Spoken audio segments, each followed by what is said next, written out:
Imagine you're a business owner relying on a dozen different software programs, each one disconnected, more expensive, and more complicated than the last. It can be incredibly stressful, right? Now, picture Odoo. Odoo brings all the tools your business needs into one simple platform. CRM, accounting, inventory, manufacturing, marketing, HR, and more. All seamlessly connected. Everything works together, giving you the peace of mind that your business is running smoothly from every angle. Odoo's open source applications are user-friendly and designed to scale with your business, saving you time and money. Say goodbye to juggling multiple platforms and hello to efficient, integrated management.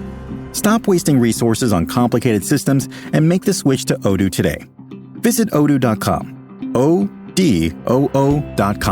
and discover how Odoo can simplify and streamline your business operations. Odoo, modern management made simple. Ryan Reynolds here from Mint Mobile. With the price of just about everything going up, we thought we'd bring our prices down. So to help us, we brought in a reverse auctioneer, which is apparently a thing. Mint Mobile Unlimited Premium Wireless. How to get 30, 30, bit to get 30, bit to get 20, 20, 20, bit to get 20, 20, bit to get 15, 15, 15, 15, just $15 a month? Sold! Give it a try at mintmobile.com/switch. Upfront payment of $45 for 3-month plan, equivalent to $15 per month required. New customer offer for first 3 months only. Speed slow after 35 gigabytes if network's busy. Taxes and fees extra. See mintmobile.com. The time has come to move back to America.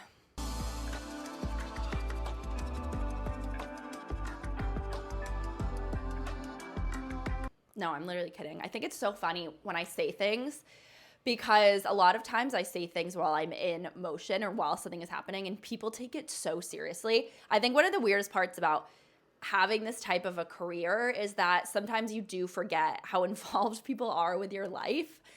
Even more so like sometimes than I feel involved with it. But I mean, I posted the other day about moving back to the US and the amount of messages I got like, I can't believe it. You said that London was the best place in the world. You said you'd never leave. Why would you go back? Wow. Okay, so I'm going to go over all of that in today's episode, and I'm also going to talk a little bit about some business tactics and techniques for those who are wanting to pursue entrepreneurship. Before I get into this episode, make sure you're following Chief Swag Officer, which is at Chief Swag Officer on TikTok and at Chief Swag Office on Instagram. I'm featured in our standard customized microphone cover by Rode, as well as the lapel sticker right here, and then our handheld stick. I'm really excited because of the Connecticut Girls Group. I have had someone incredible be able to make a prototype for an item I've been wanting to drop for a really long time. And I think we're gonna have samples in time for VidCon next week, which is on June 19th to the 21st. So I'm flying tomorrow from London to Virginia to then LA. So fingers crossed. So I'm going to talk about business first and then personal stuff going on. My flat is pretty much packed up. So I am leaving for like a month and a half. My lease on my place does end in September. So I'll get into that. But the other day, I was talking to my mom on the phone because what's been happening with Chief Swag Officer has been a little bit surreal and kind of crazy. So I think what most people think of when they think of this company is like, how are you doing so well when all you do is customize microphone covers? And I think as an entrepreneur, I've learned to realize that sometimes people don't have to know all of the highs and the highest highs that you have in business. We have done exceptionally well, so well that I've decided to hire a head of operations, and I'm hiring someone to help with some SOPs. Now, I have no formal business background, and I talk about this a lot throughout pretty much everything that I do. I started my career when I was 12. Also, I'm a little bit sick, which is why I feel like my voice is not 100% right now. But I started this fashion blog when I was 12. So I didn't go to college. I literally dropped out of high school. I went to New York. I did the whole starving artist thing. And over the years is how I've then really, I would say, come into my own with business and success and whatnot. Now, when I started Chief Swag Officer, I was at the end of the road with entrepreneurship and honestly influencing. Most people think you're making $1 million a month off of this, and it's crazy and honestly not true. The Connecticut thing for me has been really unusual because that honestly has made me some pretty solid income that I wasn't really expecting, and that's been really helpful as I've been able to, like build Chief Swag a little bit more. But even just to give you like for reference, randomly for like 4 months, I would get $1,500 a month from TikTok, like $1,500 to like $1,200 to $1,500 a month. Out of the blue, I just stopped getting any of it. So now like randomly throughout the month, I'll get $20, $30, $40, $50. But when you pursue this type of a career, a personal brand, etc., there is no guarantee. So you may think, oh, someone has 1,000, 100,000 followers or 200,000, they're making millions. It's just not true. There are too many people in this industry doing the same thing for every single one of us to be making hundreds of thousands of dollars a month. Now, people who do the best are, in theory, people like myself who have multiple different avenues of their business as a personal brand. I have spent the past week and a half hiring people because of this book that I read called Buy Back Your Time. I highly suggest you get it if you want to or are currently an entrepreneur. It's a phenomenal book.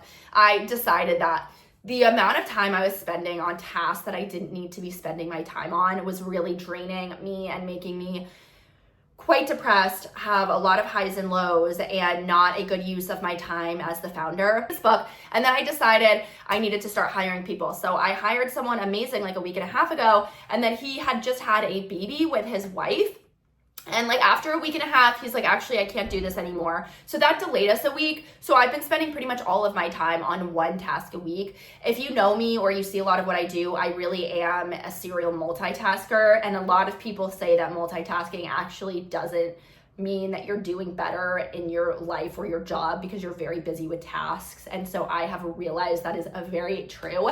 Now, what this book says that I think is very critical is it says that any task that you are spending like an hour or 2 hours of time on that you would charge $100 or $200 to if they were to hire you. For example, for me, I was spending hours of my week editing video content for Chief Swag Officer, editing video content for my Connecticut stuff, and that was just taking so much of my time. So I finally think I just hired like 2 to 3 people freelance to do that. I would charge someone $100 or $200 an hour because I effing hate video editing and it takes so long. And so anything that you would charge someone $100 plus an hour, find someone for 10 to 15 an hour to do it for you. Now, anyone who's starting a company financially, you have to be obviously cautious, but you have to make a lot of calculated risks.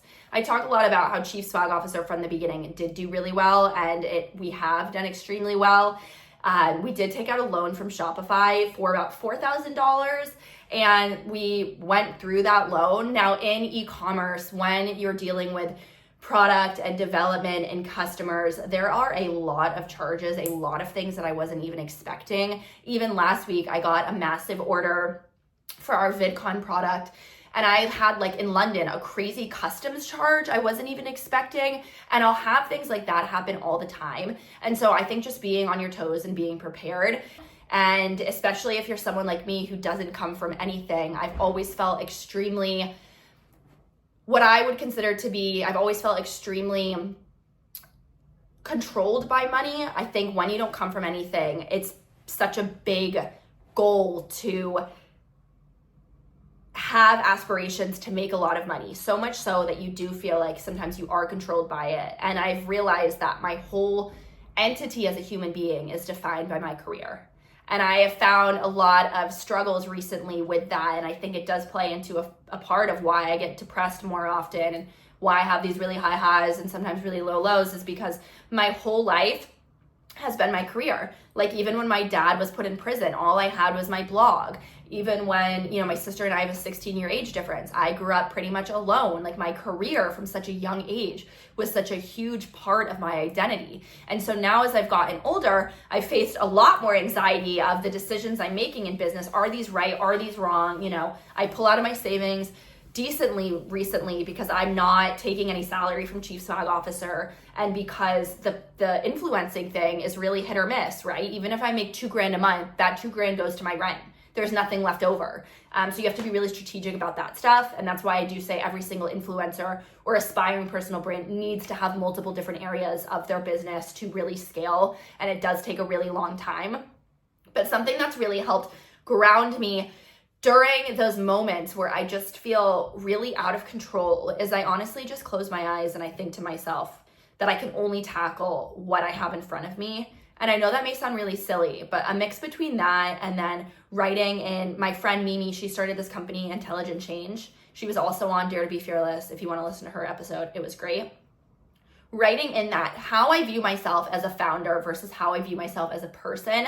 I want them to be similar, but they are different. The person that I am as a human being, right, versus the person that I am and operate as in business is a bit of a different person. And so when you are someone like me who defines yourself by your career success, I do think it's really important to separate the two to keep yourself mentally sane and not to get so defined by money. Anne Malum, who sold Solid Core, she spoke at a previous Be Fearless Summit, and she's amazing. She talks a lot about money on her page and how to have a really healthy relationship with money. I just think it is so hard when you're a founder to be able to not be so controlled by how you're doing in your business and then financially how it's doing. Now, Chief Swag Officer has been really interesting for me because it's been my first e-commerce venture, and we've gotten really lucky off of the bat to be successful so far. But that doesn't mean that like I'm making millions of dollars a month. And also hiring people now, I've had to think like, okay, we can't really afford to do that because all the product, every time you make a product, right, you have to pay the vendor for that, and there's the shipping. So our margins are really good, like 70 to 80% for the most part on our items, like on our margins. However, then you have returns and you have refunds and you have to buy the product in bulk. Even, for example, to get into the real nitty gritty of an e-commerce business, even when I buy these Connecticut hats, right, I spend $1,000 on a credit card to do a massive amount of hat orders. Okay. And then I'm now waiting for people to buy those hats, to sell those hats, to get it back. So you're kind of on this, what I like to call hamster wheel. And the goal with entrepreneurship is that eventually your company does essentially run on its own. So you can wake up and have the Oprah style morning where you wake up in the morning and you have your coffee and your team is doing everything for you. But that is a very long process and long road to get to. And entrepreneurs who don't give up, in my opinion, are just statistically going to become more successful, right? Because if you don't give up in the moments where it is so hard are the moments where they define you and who you are as a person, and to keep going. Now, I was getting so frustrated last week because I hired someone for Chief Swag Officer, and then he had this baby, and then he like essentially quit before he even started, and I felt like it pushed us back an entire week and a half. So I called my mom, who honestly is the worst person to vent to, but I don't always like to call my sister, and I don't like to call my boyfriend about all of that stuff because, like, you know, he doesn't need me venting, and I just think it's a great thing to do to call my mom and bitch to her. And her response to me was, what did she say? Like, do you ever think about when you'll give this up? Asking an entrepreneur when they're ever going to give up is like asking my mom, who's now retired, but she was a nurse, are you ever just going to give up on your career? I'm defined by this career, which is a good and a bad thing. And I'm trying to get better at not being a fully defining thing of me, right? However, the amount of times people are going to ask you that, they are going to think that you are crazy. You are going to think that you are crazy. You know, I said to my mom, I really don't appreciate when you say that to me because number one, I have nothing else. Like my career is me. And the highs and lows of entrepreneurship are really do what make or break you as a founder, and are why some founders do persevere and why some don't. But my mom said after that, you know, your dad and I always wonder how you are able to just keep bouncing back. And honestly, it is so true. I sometimes have no idea. I just think I love business and I believe in myself more than anything. It doesn't matter what the idea is, but I know that I have so much potential. And I would never want to deal with the guilt of thinking I gave up on something that had potential because I couldn't get out of my own way. That's why I decided to hire, a head of operations for Chief Swag Officer. I'm hiring someone to do content creation, all of those things, because I have been standing in my own way for a bit with this company, not wanting to give control up. And I've realized that even financially, if we can't necessarily afford a full-time hire, it's a necessary thing to do. And I will find out how to keep this person on the team, on board 24/7, because that is the only way to scale a business. And not having a co-founder, you have to make these decisions on your own. And they're a lot heavier and a lot more intense. And you just have to decide what are the right decisions and not think too much about your decisions. I have had something in the past that I've done, which is where I think way too hard on my decisions. I stall on doing certain things, anxiety, not wanting to pay the money, etc. Also a terrible trait to have as an entrepreneur. If you find yourself stalling about things or holding on to certain things or not wanting to give them control, you're standing in your own way. And a lot of people will do this for years, and then their company either bombs or it had so much potential and they can't get out of their own way, so they can't scale it. If you find yourself sitting on a decision that's taking more than 5 to 10 minutes, reevaluate that, or even ask ChatGPT what's the best decision here, and literally figure out how to get it done. There is no reason to mull over decisions, especially financial decisions. Your gut, for the most part, will tell you enough about what it needs to tell you. And the funny thing with entrepreneurship is I would say that pretty much every single founder knows in their gut what the right decision is. And you know this because you know yourself and you know your work. So choose and make those decisions fast and efficiently and hire and fire fast so that you can get your business done and make it scale, and or find out if it doesn't scale. As I've been essentially, for the past few months, like pulling out of my savings or doing whatever needs to get done to exist while I build Chief Swag Officer, I have constant fear of whether or not this is going to work out. I hate when my mom asks me things like, basically, when are you going to give up? Like, I don't even know what that means, because it's like, give up on what? Like, whenever someone asks an entrepreneur, when are you going to give up? You have to ask yourself, are you ready to give up on yourself? Are you that confident that you're going to fail, that you're ready to give up on yourself? And if you're not an entrepreneur and you ask an entrepreneur something like that, it's because you don't know what it's like to be obsessed with something. Most people go to work and they get a paycheck and they go home. And a lot of the time, don't get me wrong, I wish I had that. To be honest, there are days where I'm like, oh my God, I wish I could just go home and have money in my bank account and then go to work the next day and I don't have to think about it. But that's not how it goes.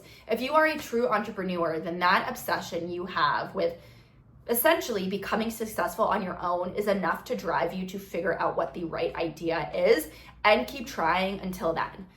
Now, I have spoken a little bit about going back to the US and whatnot, and I'm in a really bizarre position that I wasn't expected to be in, because essentially my boyfriend and I are very serious, and he, when we started dating, was like, I have to move back to the US, and he's American, so I really didn't think that it would get as serious as it got. But a friend of mine the other day, she sent me this article, and she was like, it was just an article that said, someone a little bit similar to me about like, never give up on the chance to be loved. And I am nowhere near where I want to be in my career. I have so much anxiety about my career. I never know if I know where I'm going to be. I just am going through the motions. And I have a lot of anxiety about ever leaving London and being back in the US or whatnot. None of this was in my plan. Okay. Like, a lot of my life, I feel like, is unplanned, but I saw the trajectory, and none of this was in my plan for the next 6 months. Also, Chief Swag Officer is 90% of our customers right now, I think because I started it as an Etsy store in London, are in London. So you will see me running around London half the time, picking up items and going to the post office. And I've known for months that that's a terrible use of my time. But I've been too scared to hire people. I don't think anyone can get it done. I always think I'm the smartest person. And as the founder, I think that's just a delusion that you have. So being in this relationship with him, when she sent me that article is when I really realized, like, wow, I am so defined by my career that there are times where I've had so much anxiety about going back to the US or whatnot, because I don't feel like I'm ready yet with my career, and I'm also someone who will probably never be ready. So I read this article, and to me it was just so sweet, because it really showed me that when you're with the right person, that person can actually help move your career in the best direction. And that is what my boyfriend has done. It has just been this phenomenal, equal dynamic with him. And business-wise, he has followed a very corporate lifestyle. I mean, he went to college, corporate his whole life, etc. But he's very entrepreneurial-minded. And honestly, if I hadn't, I don't think, started dating him, I wouldn't have made any of these decisions. Because like I just said earlier in this, I just stall. And now when you're living with someone, because I spend a lot of my time living with him there, he sees me in these moments where I'm either like multitasking way too much or I'm just stalling on decisions. And he has just been so instrumental in making me see the vision and taking more risks, but like risks that really have strong rewards. So my plan is I'm leaving to London tomorrow. I also have to go to LA, and then I'm going to spend probably most of the summer in the US. We are moving into a house there. And I don't love Virginia. I've never spent a lot of time in Virginia, but I'm able to be flexible, and I keep going back into that mindset of like, never give up the possibility to be loved. And when I saw that again, I'll reiterate that when you're someone like me who's so defined by your career, everything I've ever done in my life is missed out on things and never seen my nephews and didn't have a strong relationship with my sister for a lot of reasons. But a part of it was that like my career always came first. I never wanted to spend money to go and visit them. I never wanted to do this because of my career, because I couldn't afford it, etc. And as I've gotten older, I've realized that you have to separate your business life and your personal life, even if you're an entrepreneur.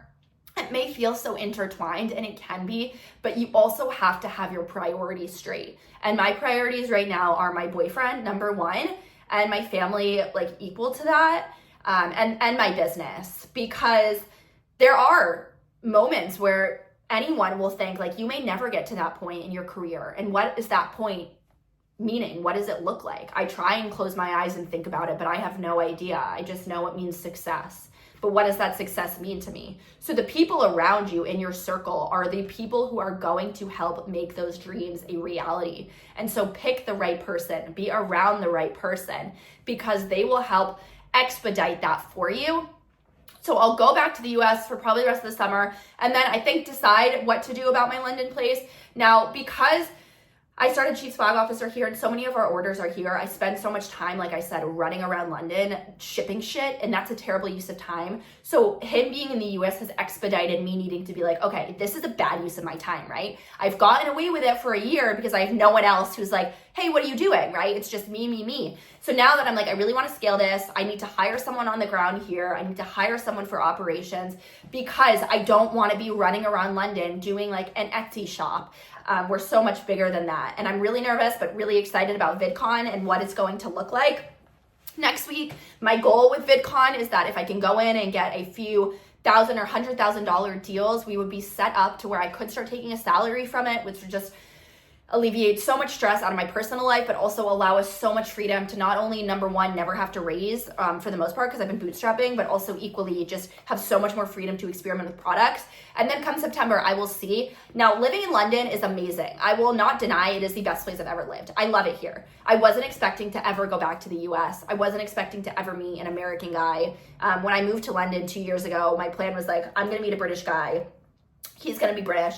I'm going to spend the time in the countryside, blah, blah, blah. And it's so funny. Oh, I'm really sweating. Sorry. When I talk to my therapist, because she's like, isn't it funny how life works out that way? And none of that stuff came true, but you've met someone else who's amazing. And I'm like, I guess so. And you just have to like go with the motions about it. So to me, I don't want to waste money on a place that I'm never in. However, because the business is so heavily based here, I need to make sure that it's set up to where I can spend a lot of time away and not necessarily have to be there. But at the end of the day, like, I love this person so much. Our relationship is awesome, and I don't really like to be away from him. So I will sacrifice not necessarily being in this city, because even when I'm here, literally all I do is sit and work. Of course, I go out sometimes with my friends on the weekends, but like, we're all so busy. We're all building our careers that I can do pretty much the same thing in the US. But my career is still equal to everything else going on in my life and does pretty much take priority. So if I need to come back for a month or 2 months, I just will. I'm not opposed to it. I still have my place until at least September, and then I'm gonna go from there. I don't think big decisions need to be made like that. You can just go with the flow. And if you're with, again, the right person, you're gonna find that that person will support every single element of your life and your career, and you don't have to give up the chance to be left. So I have to go speak at Tech Week right now. I have all of my suitcases though packed to basically move in for the summer. So we'll see how that goes, just being in Virginia. We're going to Asheville, we're going to Santa Barbara, and that'll be nice. I've been in London for like 2 years, and in the US for a while, so it would be nice to like do that with a partner. I'm excited about that. So yeah, so wish me luck. I have to go speak at Tech Week. Make sure to follow Chief Swag Officer and Dare to Be Fearless on all social media platforms. And if you want to get your own customized microphone cover or handheld stick, head to the show notes or the video notes for a discount code off of your first cover. And I'll see you back next week for a new episode of the show.